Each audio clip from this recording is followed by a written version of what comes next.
கையெழுத்து போடுங்க, இல்லைன்னா அவ்வளவுதான்.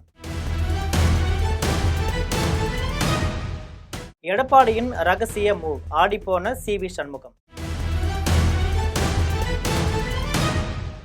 இது பற்றி ஜெம் தொலைக்காட்சி வழங்கும் சிறப்பு செய்தி தொகுப்பை தற்பொழுது பார்க்கலாம்.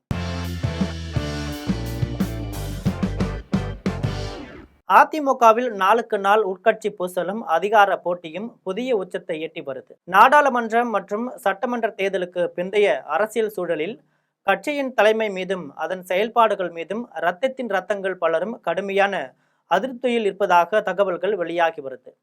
இந்த சூழ்நிலையில அதிமுகவில் தற்போதைய ஹாட் டாபிக் பொதுக்குழு விவகாரம் தான். அதிமுகவில் உள்ள அதிருப்தி எம்எல்ஏக்களும் கட்சியின் சீனியர்கள் பலரும் உடனடியாக பொதுக்குழுவை கூட்ட வேண்டும் என்று பொதுச் செயலாளர் எடப்பாடி பழனிசாமிக்கு தொடர்ந்து அழுத்தம் கொடுத்து வர்றாங்க. கட்சியை மறுசீரமைப்பு செய்ய வேண்டும், தொண்டர்களின் மனநிலையை விவாதிக்க வேண்டும் என்பதே இவர்களின் பிரதான கோரிக்கையாக இருக்கு. ஆனா இந்த சூழ்நிலையில பொதுக்குழுவை கூட்டினால் அது தனக்கு எதிரான தளமாக மாறிவிடுமோ என்ற அச்சத்துல எடப்பாடி பழனிசாமி அதற்கு உடன்பட மறுத்து வருவதாக கூறப்படுது. இதனை தவிர்க்க தனது ஆதரவு பொதுக்குழு உறுப்பினர்களிடம் தற்பொழுது பொதுக்குழு கூட்டம் கூட்ட தேவையில்லை என்று எழுதி வாங்கி அதில் கையெழுத்து பெறும் அதிரடி படலத்தையும் எடப்பாடி தரப்பு ரகசியமாக தொடங்கியிருக்கு. இருப்பினும் இந்த வியூகம் எடப்பாடிக்கு அத்தனை எளிதாக அமையவில்லை. பொதுக்குழு கூட்ட தேவையில்லை என்ற கடிதத்தில் கையெழுத்து போட மாவட்ட நிர்வாகிகள் மற்றும் பொதுக்குழு உறுப்பினர்கள் பலரும் திட்டவட்டமாக மறுத்துவிட்டதாக தெரியுது. கட்சியின் தற்போதைய நிலையை விவாதிக்காமல் இருக்க முடியாது என்ற நிலைப்பாட்டில் அவர்கள் உறுதியாக நின்றிருக்கிறாங்க.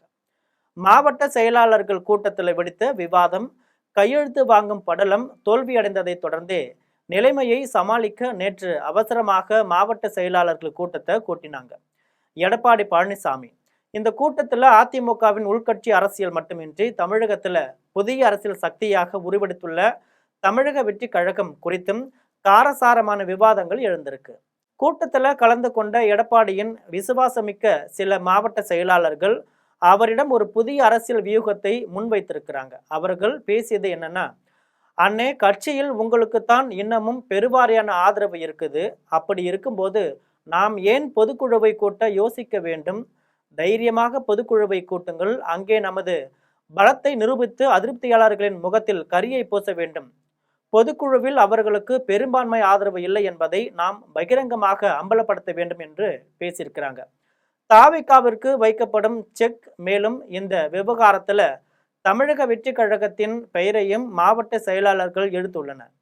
அதிமுகவில் அதிருப்தியில் இருக்கும் சீனியர்களையும் முக்கிய விக்கெட்டுகளையும் தாவேக தலைமை தன் பக்கம் இழுக்க கணக்கு போட்டு விடுவதாக அரசியல் வட்டாரங்கள்ல ஒரு பேச்சு நிலவுது.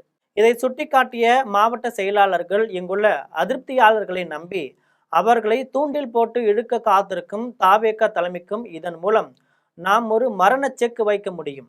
அதிமுகவில் அவர்களுக்கு எந்த செல்வாக்கும் இல்லை என்பது பொதுக்குழு மூலம் நிரூபணமானால் தாவேக இவர்களை திரும்பி கூட பார்க்காது.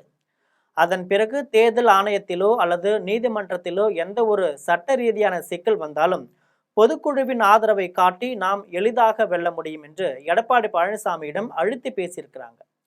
அதிருப்தியாளர்களை ஒடுக்க நினைக்கும் எடப்பாடிக்கு இந்த மாவட்ட செயலாளர்களின் யோசனை ஒருபுறம் தைரியத்தை கொடுத்தாலும் பொதுக்குழுவில் ஏதேனும் ட்விஸ்ட் நடந்துவிட்டால் என்ன செய்வது என்ற தயக்கமும் அவரிடம் நீடிப்பதாக தெரியுது.